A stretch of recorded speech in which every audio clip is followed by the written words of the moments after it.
Hi New Zealanders.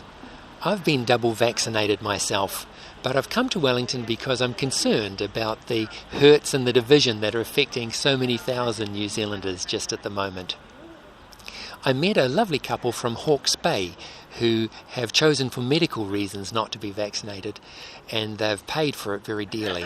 I'm a manager of St Vincent de Paul op shop in Napier, so we have a massive sort of 200 square metre op shop where people donate stuff, food parcels. We help people out with shoes, clothing. We help schools out with lunches. And I've been working in that industry for 6 to 8 years now. We've always been taught from get-go that no discrimination.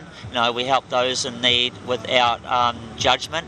Ministry of Health says we've got to be vaccinated, so you either do it or you don't have a job. I got the job 8 years ago and no one asked about anything else that I've done, no vaccination status on anything else I've done in the past. In fact, there was nothing mentioned of any health issues within my job. But now, if you don't get this medical procedure, I can't be employed. And just recently, last week, I had my termination letter, 4 weeks notice, from serving a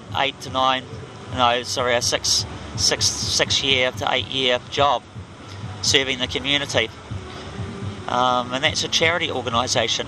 So I don't know, and the craziest double standards are that customers can come into the shop and they can donate goods, so they can walk straight through and donate items through the shop. Customers can come in, and they're not going to grill them whether or not they're vaccinated or not, but yet employees that are working there side by side of customers coming in, because it's technically a retail store if you look at it all, have to be mandated.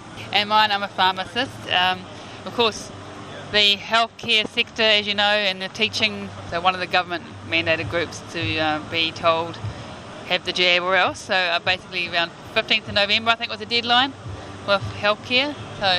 But initially, where I was working, they did not want me to go because it was a sole charge pharmacy. We weren't that busy. I could easily social distance myself from other staff and minimise my interaction to less than 15 minutes and things. So we thought we'd be fine. But then once the red traffic light criteria came along, they started to get cold feet and worry about fines from WorkSafe and whatnot. So I got mandated out of my job, basically, essentially, even after being a pharmacist for over 30 years. And they knew I was unvaccinated when I started the job. When they offered me the job, they knew. Yep. Because I actually went for the vaccine exemption before they changed the rules. So I had an exemption, a medical exemption, because of my hearing. I discovered that there was hearing damage with the Comirnaty vaccine over in England. Did a lot of evidence of it. Thousands of cases on the WHO Vigi Access database. Had thousands of cases of deafness, bilateral and unilateral mainly, hypoacusis, lots of different hearing disorders, and tinnitus is another one. The demographic was woman my age. I thought it was more likely to happen. I thought, oh my goodness, so that's what freaked me out, because I have already got hearing loss. Because sadly, they changed the rules on the exemption, and my boss has decided with the traffic light to get me to reapply for the exemption, and I didn't get it with the new rules. What would happen if you tried to get a job as a pharmacist anywhere in New Zealand with your 30 years experience? You can't, because of the mandating. You're not supposed to be on the floor without the vaccine. You're supposed to be double jabbed, and I can't. This is what we're doing here. This is the protest. We're here solely to unite as people to tell this government that enough is enough. That we've had our livelihoods taken away from us. Like you said, locked out of society. We can't go and get our haircuts done. We can't go to the movies. We can't go to a restaurant or cafes. We can't join in with other family members, with other friends. Our 2 girls can't go to university. No, they're not saying that on mainstream media. No, our education. No, we just met. In fact, I met a young girl that's 17 and can't go back to school next year because her school has completely mandated the vaccine. And Jacinda said that it wasn't going to affect education. And it is. It's affecting kids' education. They're not allowing kids to go into schools now. No, our two daughters, like we've got one that has finished schooling. She wants to go to Lincoln University, and she can't because the simple thing is that she can't be on the campus unless she's vaccinated.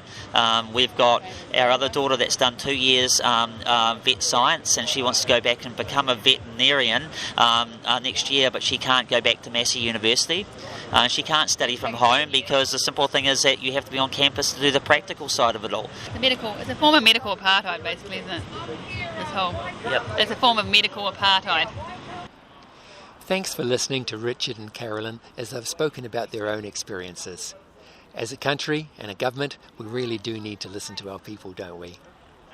You'll find other stories from everyday New Zealanders affected by the mandates on YouTube or Telegram. Search for Safe Forums Respecting New Zealanders or follow the links below.